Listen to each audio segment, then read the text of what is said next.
90% of the time, I have no idea what I'm talking about. No one knows what it means, but it's provocative. No, it's not. It Gets the people going. You are now listening to Diagnonsense That we would just be idiots saying nonsense. with Kurt Honack Damn it. and Isaac Smolden. I am also here. Thank you for tuning into Diagnonsense. I'm Isaac Smolden, and I'm standing across from Kurt Honack. Kurt, how are you today? Doing great. We've got a couple guests on. We've got Roger Heimaker and Eugene. Yeah, all gang. We're talking about The Shining today. You know, it's the Roger and Gene Talk It Movies is the podcast it is. invading Diagnonsense today. Yes. That is true. Yeah. Big collab. Well, and we appreciate you guys letting us on because I will mention we are talking The Shining today, and that's a movie that Gene and I are not going to do on our regular show because of my intense dislike of this film. When I pitched this to Roger 2 months ago or something, Kurt and I had talked, and we try to do movies every now and again, and we try to break it down. Because it's supposed to be a mental health focus, right? We have to stay somewhat on topic if we're going to get paid. This to movie's come all in here about and mental talk. health. Oh, yeah. Is it, though? Because It is. I thought that it is. was. I think Roger's going to disagree with you. I thought that it was, and I don't know if I still have that opinion. I was just... So all I knew about this movie was the pop culture stuff that kind of, you know, here's Johnny and a dude and family at a hotel with no one else. Dude goes crazy, tries to kill family. But That is kind of the movie. That is well, I don't know if it is. We'll get into it. But when I pitched it to Roger, I did not expect to get the response that I did from Roger, which was I hate that movie and I would be happy to come on and talk about it to let everyone know how bad of a movie it is.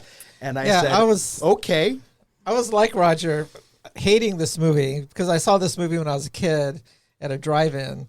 You know, I saw a lot of movies at drive-ins, you know, with my cousin. I remember, you know, the Red Room, the Tony, you know, and I remember not really liking it, but then I knew we were going to do this podcast, so we watched it, and you know, I have to say my opinion changed. The movie is it one of my top movies? No. Do I love this movie? No, but does it suck? No, it does not. I watched it for the first time and then the second time in preparation for this podcast. I watched it once getting ready for the podcast, and then I had it rented, and my wife had never seen it, so we rewatched it the next night. Not entirely what I expected. What's your history with this, Kurt? How many, well, when did you okay, first so watch I this? was introduced to it. I've seen it a few times off and on the years, but like childhood friends, their family, this was like, I don't know if this was their introduction to horror. They're like East Coasters. Boston. They're from Probably Boston. was then. They were like, I remember they were like, it freaked them out. It was like this, it was like, I don't know if it was their introduction to horror, but it was, you know, they remember watching it and it being like profoundly, you know, scary. It but freaked me out a little. I'm not a big horror guy. Yeah. And you That's guys the are a point. full horror podcast, pretty much. There are some. That's all we do. Horror. There are some visuals in there that I think are great, that are intimidating. If you don't watch a lot of horror, I think it probably is scarier. well, for its time, Maybe. And then revisiting it the second time, I had some different thoughts. I think, I think on the surface, I think my elevator pitch for it is pretty accurate. Dude and his family go out to a hotel in the middle of nowhere, no one else around. Dude goes crazy, tries to kill his family. And I thought we were going to have a profound conversation about isolation and all these, you know, the symbolism. And then I watched the movie, and I really like some of the visuals. The music is my favorite thing. Ask Ozzy. We've been Agreed. listening to ballroom music for the last week while we've been working. It really does it for me. And then there's some stuff, because then I, like Gene, I went down the YouTube rabbit hole, and there's stuff like and I was shocked crazy by what stuff I up found. there. I had to get out of there. I had to extradite myself. So would you have picked up on those things without No. the YouTube reference? No, because they're no. ridiculous. Like No. like Danny is wearing a shirt that has the Apollo 11 logo on Yeah, it. I mean, So one of the things on YouTube is that, the moon landings didn't happen. And so Stanley Kubrick is telling us to let us know that he was in on the whole No. conspiracy. That's where Yeah, you're wrong. that's The just, video like, that I out watched there. said that it's an allegory for the fact that Danny was molested by his father. And if you look at this and ignore that there's a whole day break in between this scene and this scene, then it totally makes wow, sense. that's pretty elaborate. And and there's bears in this picture and boys in this picture and So the first time I saw it, it was creepy because of the way the film is set up and it's shot and it's the pace and all that stuff. I didn't know any of the references that I've seen on YouTube when I initially saw the film, right? Like for the average viewer. no one is going to get, and this is where it falls apart, is because for the average viewer from a plot standpoint, I thought, okay, so Danny has The Shining, and so does Scatman Crothers. Yes. Right. And Halloran in the movie. Yep, and then thought that the whole thing is that, oh, Danny has The Shining, there's all these dark events that took place here, so he's seeing, they have a line in the movie early on where it's just watching a movie, or it's just like a book, like it can't hurt you. Danny says that. Yeah, and Danny has Scatman to tell him, like, oh, you have these powers, that stuff's going to happen. And then Jack also has The Shining. That's where Danny got it from. And he's seeing this stuff, but he doesn't know that that's what he has, so it drives him crazy. And I thought that was the whole point, and I was down for that plot. The movie, if everything else was the same, except for the fact that in the last 15 minutes, his wife starts to see the ghosts. If you just removed that scene, if you just removed that, she starts to shine. I just think, I disagree. I think the plot just falls apart. I think that if just Jack saw the ghosts and just Danny saw the ghosts and his wife Wendy didn't see anything at all, she just is being chased by Jack and doesn't know what's going on, and it's a creepy old hotel that's empty, I think the movie totally works for me. But as soon as she starts seeing ghosts and starts seeing stuff that isn't even connected to the rest of the movie, these images. Connected. It is connected. Oh, Gene, what? Okay, so I'll tell you my theory. I'm from Colorado, right? It's which is why he likes this movie now. Stanley Hotel, where this is supposedly set, is in Idaho Springs, Colorado. I've been there a million times. But at the opening sequences is actually Glacier National Park. It's off the Canadian-Montana border. And there's actually a hotel they call the Overlook Hotel, which actually appears in other movies. Like Misery, the Overlook Hotel appears in other Stephen King works. But the actual hotel is it's called Timberline Hotel. It's set in Oregon. And it's interesting because I consider this movie to have different characters. One is Jack, who was Jack Nicholson. I thought it's interesting they both have the same first name, Jack. Wendy, Shelley Duvall, Danny, his name's Danny Lloyd in real life. Yeah, Halloran, Scatman Crothers, that Isaac said. But the Overlook Hotel in itself is a character. In the book, not in this No, movie. in this movie as well, because at the beginning wrong. they allude to it.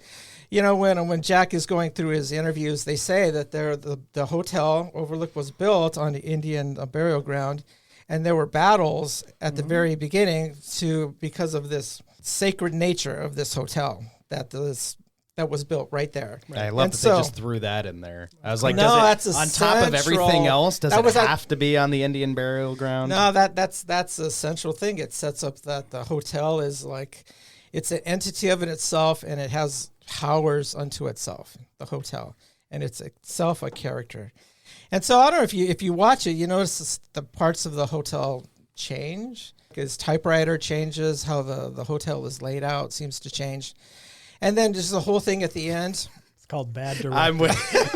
I want Gene to be able to finish, but I'm watching Roger's face right now. Roger, I can't wait for Roger to take his go at this. Yeah, it's just, I think it is mental health because Jack certainly is a damaged character. He abuses his son.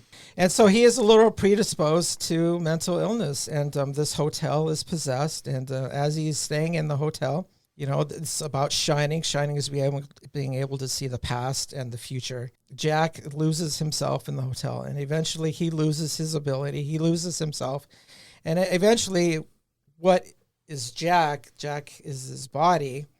But really, it's the hotel is completely taking him over because then it's not Jack anymore. It's just the hotel. And so that's why it fits at the end when his meeting with the caretaker in the bathroom, and the caretaker says, "You've always been here," and he says, "I've always been there," and that's right and that's true because they've always been there because they are the hotel. And at the very end of the movie, it shows like an old picture from 1921, and Jack is in it. Well, of course he's in it because he's always been there because the hotel has always been there. So that's my take on it. And it totally fits. It totally fits. Like at the end, we were talking about this before we started. Yeah, Wendy's running through the hotel and she sees these characters. It's that she starts shining then. And again, shining as you can see the future. And she looks down a hallway and there's like a person in like a pig costume. It's I like, think it's a bear. Kidding? It's supposed to be a bear. It's a bear. That's what yeah. my YouTube rabbit hole said. Yeah. Yeah, but then they're really close. And I think what she's seeing at that point is she's seeing her son Danny, but in the future, and the bear is my the God. bear. Oh my God! Oh, So no. this is The an bear example is of Tony. how far You know down the something? rabbit hole you can go. You know something? It's like you have to have contextual evidence when you analyze something, and I can back up what I'm saying by contextual evidence. Absolutely. Roger, So this is an I'd example. love for you to give your This rebuttal. is an example. I You think, just hate the movie. That's This just is it. an Something example bad happened to you. of what you had can a happen- bad sandwich or something. of what and can you just happen Don't like the movie. with this movie, right? So for anyone out there that likes this movie, that's fine. I'm glad you like it. Here's why this movie sucks. First of all, I just told you that's pretty good. we've put Stanley. And there's more we've- stuff I We've can't even put talk about. Stanley Kubrick on such a high pedestal that he is this genius director, and on some level that is true. Dr. Strangelove, 2001: A Space Odyssey, and A Clockwork Orange. No question, those are genius films. Now we get this piece of garbage movie taken from Stephen King's. I would not call it garbage. Stephen King's novel. A lot of the stuff, like Isaac, you mentioned about Shelley Duvall, who's horribly miscast, by the way, wandering through the end, the hotel at the end, Great casting. seeing the skeletons and the cobwebs and all that. That was Stanley Kubrick going, oh, wait, right, I have to make sure everyone understands that this hotel is haunted, so I'm throwing that crap in at the end. You don't even recognize that it's a haunted hotel because he set it up. Stanley Kubrick has changed the focus of the book, which was on Danny, who had The Shining, as well as Scatman Crothers' Halloran character had The Shining. Jack doesn't have The Shining in the book. Jack is a secondary character. It's Danny's story about his interaction with this hotel, which is actually a living entity in the book, And in the which movie, is not true. alluded to on any level in the movie. Scatman Crothers and Danny have a good little conversation. Remember when he gives them ice yes. cream? They talk about this. They talk about how things can be residue from the past can Right, remain right. if there was some traumatic event or whatever. Talk about burned In toast. the book, there is no question that this is a haunted hotel. Jack Nicholson, who is also horribly miscast in this role, is in the book more of a common casting. everyman Great casting. type person who is not immediately perceived as dangerous like Jack Nicholson is. You cannot have Jack Nicholson in your threw movie. me off. He threw me off right from the beginning. I will say that there was no redeeming qualities in Right. Jack. That first scene, I'm like, there is something off with this guy. Right. And so Yeah, what there Stanley is. He has Kubrick a did beginning mental illness for sure. what Stanley Kubrick did is I want to make this story about this mental illness case, which is completely removed from what the actual story of The Shining was. And it's just Jack Torrance's descent into madness. And then, oh, by the way, I have to throw a couple things in that Stephen King had in his book to make sure I can call it The Shining. The Danny character is a primary driver of the entire book. Why does Stephen King hate this movie so much? It's for many of the reasons I've just mentioned, that it deviates so far that it loses the actual focus. Is this scary? I love the fact that Kurt and Isaac, you've mentioned that, well, we don't watch a lot of horror movies, so it was kind of creepy. That's the audience for it. You haven't seen a lot of horror movies. This one is The normies. Yeah, we're this just is a relatively we're normies. safe movie to gain entrance into horror because nothing happens. It's boring. If you read the book, you're going to hate this movie. The only way to like it is, oh, Stanley Kubrick's a genius, so the reason I don't like it is I'm an idiot. I've got to go down this YouTube rabbit hole. I did get called an idiot by multiple Right. YouTubers, and I do not appreciate it. I got told to go watch Marvel movies, and I said, hey, Forget that. I watch Star Wars movies. Thank you very much. But that's what we do, Forget the right? Marvel. We see this piece of work that sucks, but it's by this genius, kind of like Tenet with Christopher Nolan, right? Tenet, oh, that movie's also crap. No, it's not awesome. But suddenly, because it's Christopher Nolan, no, we're just not smart enough to understand it. And of course, Christopher Nolan is super pompous. He's like, well, you're not supposed to hear the movie. You're supposed to feel the movie. Stanley Kubrick is the same deal here where, oh, I can just take the name. It's Stephen King's The Shining, although notice it doesn't say Stephen King's The Shining. He's credited way down at Says the The end. Shining. because it's Stanley Kubrick's The Shining, which has very little to do with the book. At the end of the book, of course, Jack redeems himself, allowing his family to flee while he blows up inside the hotel. So the entire the hotel gets blown up in the book. The fact that we are now going down these rabbit holes to try to say things like what you were saying, Gene, about, oh yeah, he was wearing that Apollo 11 shirt, which is Kubrick saying, crazy by the stuff. way, everyone, That's crazy I YouTube faked stuff. the moon landing, and the pattern on the carpet, that means That's this. nonsense. And all this garbage. We can't understand or believe that Stanley Kubrick could actually make a piece of garbage movie. Geniuses can be genius to a point, but they all have things they shouldn't do. I'm not asking John Carpenter to direct or Tobe Hooper to direct Terms of Endearment. I shouldn't be asking Stanley Kubrick to direct a horror film because he clearly doesn't understand it. And by the time he decides to do horror, right at the end, way too late. Oh, I agree with both of you in some places. Begrudgingly. Yeah. That's quite the rant there. It's what happens when I talk about The Shining. Oh, and I do want to say Jack Nicholson and Shelley Duvall, based on the characters Great that casting. Stephen King wrote, are wrong for this movie. The Shelley Duvall character. And first, we do need to point out that if this movie was made today and Stanley Kubrick did what he did to Shelley Duvall, And Scatman Crothers he as well. would be in jail. So he was mentally abusing that poor woman to get a performance out of her. Why? Well, one, she's not a good actress anyway. Two, she's horribly miscast. Damn. Not miscast. She Absolutely does great. miscast. She's great. Because in the Great. book, No, Wendy you was keep- not so subservient and so meek, and so the character in The Shining, the book, is much more confident and self-assured. And Roger, you've got I this think- character played by Jack Nicholson. There is no scenario Wendy gets out of there because he could completely overpower her. I got to kill say her. this is I think we're deviating here because we're reviewing the movie The Shining, and so you keep going back to the book, and I think That's part of the for review, here. though. No, the book is out. It's gone. Absolutely We not. have That's to let you the movie trying to justify We why have to let the movie stand on its own. The book, because I haven't read the book. I it don't doesn't know. stand so on its own. I think it does. I think Absolutely I not. explained that it does, and I can back it up. I'm agreeing Yeah. with pieces of what you're saying. I think, Yeah, I think well, Roger. Kurt, you have not talked. Say something. I think it's a great entry movie into horror, but I agree with Rogers. I mean, I agree with a lot of Rogers' criticism. When I reviewed it, and Kurt's my boy. See that? well, no, but with that being said, that Come on. there's things that were done right in it. Let me get to those. But like when I reviewed it, but that's we got a huge selection of horror movies today. Like if I think about, like, it's hard to compare it to, because like when people went into theater and they're not, watching horror movies when this movie was released, this was a profound movie for them. 1981. This was, yeah, I mean, like, if you don't have a big selection, it was a profound movie for some people. Gene for got the release date wrong too. 1980. I think 1980. Yeah, well, you're I just think wrong. that there's some solid points on, like, there's some holes, I think, in the plot in terms of like how the thing is directed, but I think it does atmosphere really well, even though Agreed. I agree.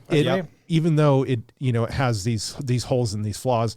One of the things that I really loved, and I don't know, you'll have to tell me since you're both doing the horror podcast, but whether this was the first implementation into a film or one of the first implementations of what H.P. Lovecraft called non-Euclidean geometry, which is fancy words for basically Hotel don't make sense. hotel don't make sense. It's basically fancy words for three-dimensional space that's not in physics. Kurt, I'm going to Isn't interject possible. right now. Yeah, go for it. Cabinet of Dr. Caligari, I think it's 1929. Okay, Yeah, this is the check it earliest out. one.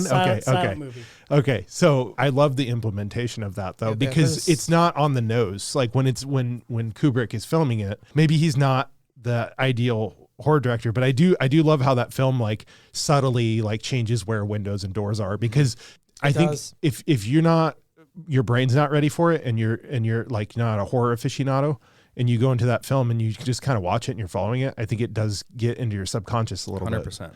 Yeah, that's why the Overlook Hotel is a character. And I agree with that. I love that. What that reminded me of was the video game series Silent Hill, that uses a lot of that type of geometry where, they use it as conceptually, like, I think it's spiritual in the movie, right? What you're saying, Gene, about the hotel being like this entity. But in Silent Hill, I think it's also used as a like metaphor for like trauma and like what the character was experiencing in the situation. And so I love that implementation because that are done well, even if there's also a lot of flaws. It's a mixed bag. The thing in the plot that I do think works well, something that Gene kind of alluded to was, and something that's relevant for us at my house and for this podcast, is the idea of generational cycles of trauma, right? Because I don't think, to me, how I'm interpreting it, and you have to accept that the movie does a poor job at showing this on a surface level to get there. But my interpretation is Jack is in that picture from 1921, and that it is not Jack, but a relative. Same with the waiter that he meets in the gold room scene. He's talking to him in the bathroom. He does not give the same name as the dude that killed his family with an axe. Right, he gives the same last name. So there's these, to me, something that I enjoyed. It's setting up these cycles of, and from my understanding, wildly differs from the book. But I like the allegory to the cycles of generational trauma. There's these people that keep getting sucked back into the hotel's orbit, and they cannot. Jack does not want to kill his family. Jack Nicholson maybe does a poor job of portraying that. There is exactly one scene where you think for a second that maybe Jack is trying to fight the evil of the hotel. When he first has the nightmare about killing his family, he collapses to the floor. That is the one scene in Jack Nicholson's performance where I thought he is actually trying to stop himself from murdering his family instead of explicitly taking them to a hotel to murder them, because that's how I felt from the first scene with him. I was like, yeah, this dude's trying to kill his family with an axe, 100%. So yeah, I agree with you. It comes later. This idea of there's these people and these individuals and these families that keep getting sucked back into the orbit, and this cycle of generational trauma is bigger than them, and they can't do anything to escape it. That's an idea that we combat here at my house every day, and I appreciated. And again, you have to make some jumps, and maybe people have a different interpretation than me, but that was the allegory that I got out of the movie. And there's some subtle stuff that works well too. One of the YouTube rabbit hole movies, Danny driving his bike on the floor, Love those sequences. the hardwood, and then the carpet is implemented into the soundtrack later, little stuff like that. The fact that every time he sees a ghost, there's a mirror or a reflective object. That's something I didn't pick up on. That's kind of cool. The stuff that moves around, the windows and doors, Kurt, I think are intentional. The tables and chairs in the background, Roger, that might just be a continuity error. Oh, absolutely. I think there's a lot of continuity. There's the bear rug that disappears. Yes. Did Kubrick do all that intentionally? You have to think that he is a god emperor. You have to start with that assumption to think that but that that's is the rabbit hole. Right. We've decided he's so smart that if we don't like his movie, it's my fault because you're such a genius. Did he roast people that were like opposed to his No, he doesn't care. No, it's all the neckbeards. It's all the neckbeards on YouTube nowadays that are doing that. Okay. No, it's a huge set that was built in England. All the interior scenes were set pieces set in England. The exterior sequences was actually, there is the Stanley Hotel, but most of the exterior sequences is the Overlook Hotel. And they do have that maze. And actually the Stanley Hotel has a little bit of a maze outside too as well. Right. Can two things be true before I lose it? The idea of Jack Nicholson is the wrong person cast for this role. Can he be the wrong in service of the plot? I actually agree. I think he is miscast because he is off kilter from the beginning. That being said, I really like his performance. If his performance was off-kilter, crazy dude that's going to kill his family. He's really good at being off-kilter, crazy dude that's going to kill his family. So I think, and Shelley Duvall, obviously there's a bunch of background behind-the-scenes stuff of her essentially being mentally tortured by Kubrick for all these scenes. Yeah. She does a great job at conveying this battered housewife that the plot is driving her rather than the other way around. She's tortured by Jack, his wife. And Danny too. I think all of the performances, I actually really like all the performances. Are the performances in the best service of the plot? That's where it starts to kind of fall apart for me. I think I have different words. Some of the characters, I kind of see Jack as someone who's definitely a flawed person, but sometimes I think of mental illness, and guys can correct me. I think Isaac and Kurt, you know more about this than I do, but it seems people have they have a propensity, or that maybe they don't have resilience to resist or to know themselves, or people maybe don't have a strong sense of themselves, and so when trials or hard things come to them, they're more likely to lose themselves or to break down. And I think Jack exemplifies that.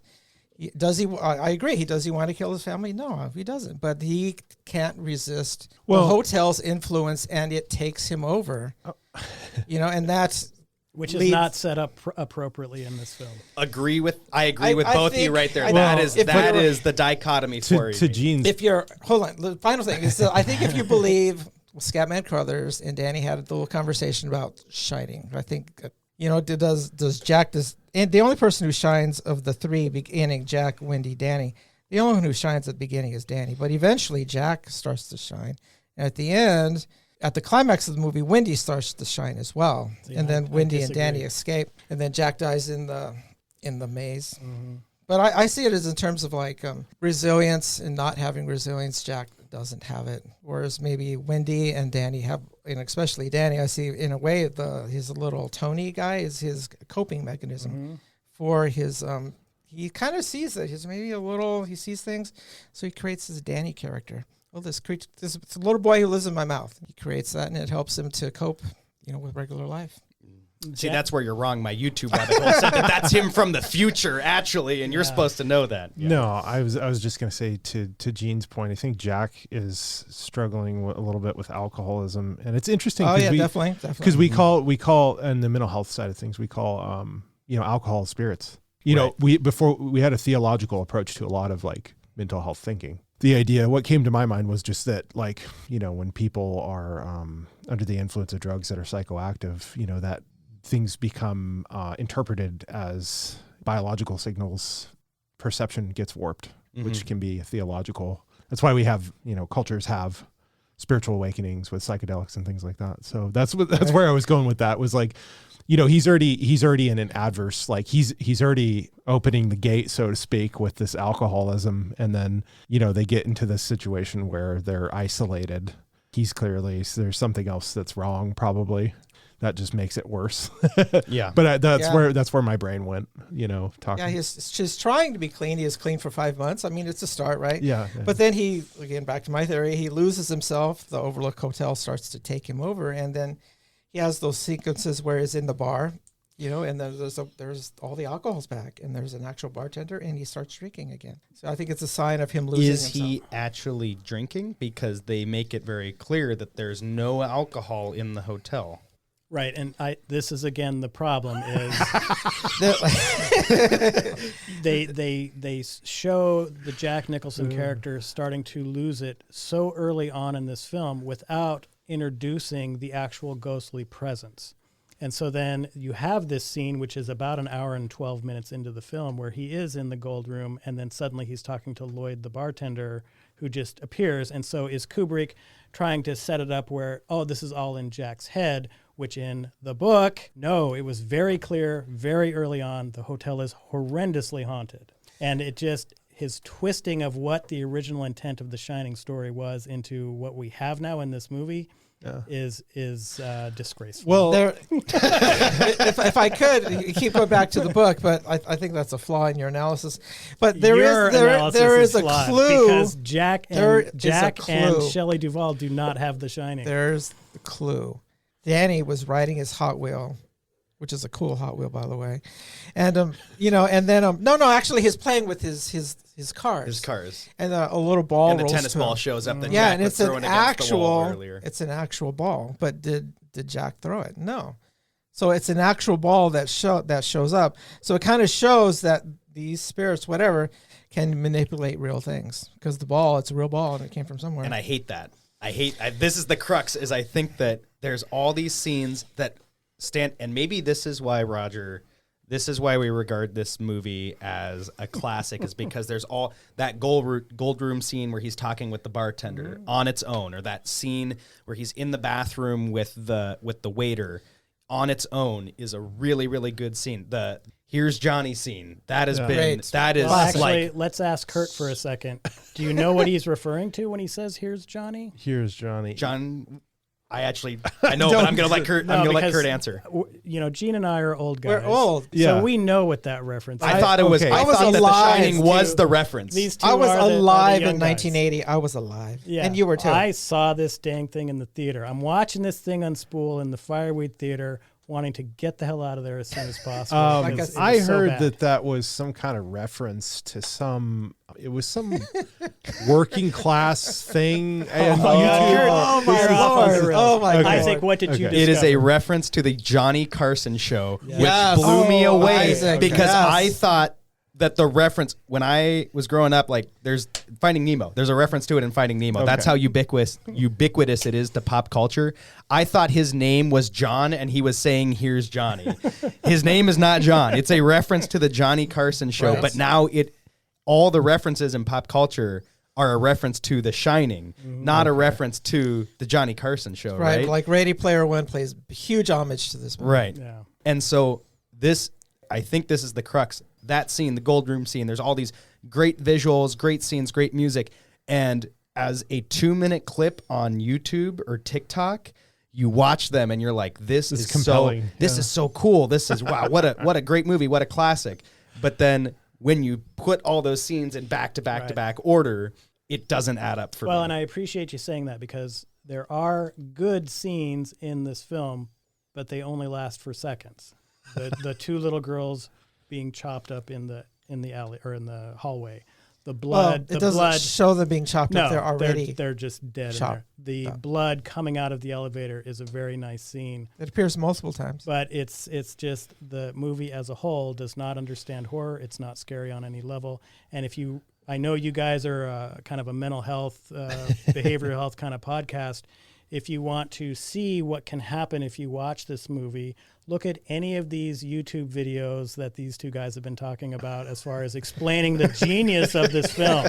Those people are all. Are you saying that it's in need of some treatment? Roger, are you saying that it's a cult of Kubrick and that he basically just left a bunch of stuff open-ended so There we that go. people Yeah. could like try and draw an Yeah. interpretation and that was supposed to I hype the movie? I don't understand horror. I don't understand how to properly edit or frame my film, but I'm a genius, so you guys go figure out why this is so great. Like I have a YouTube interpretation no one's talked about yet.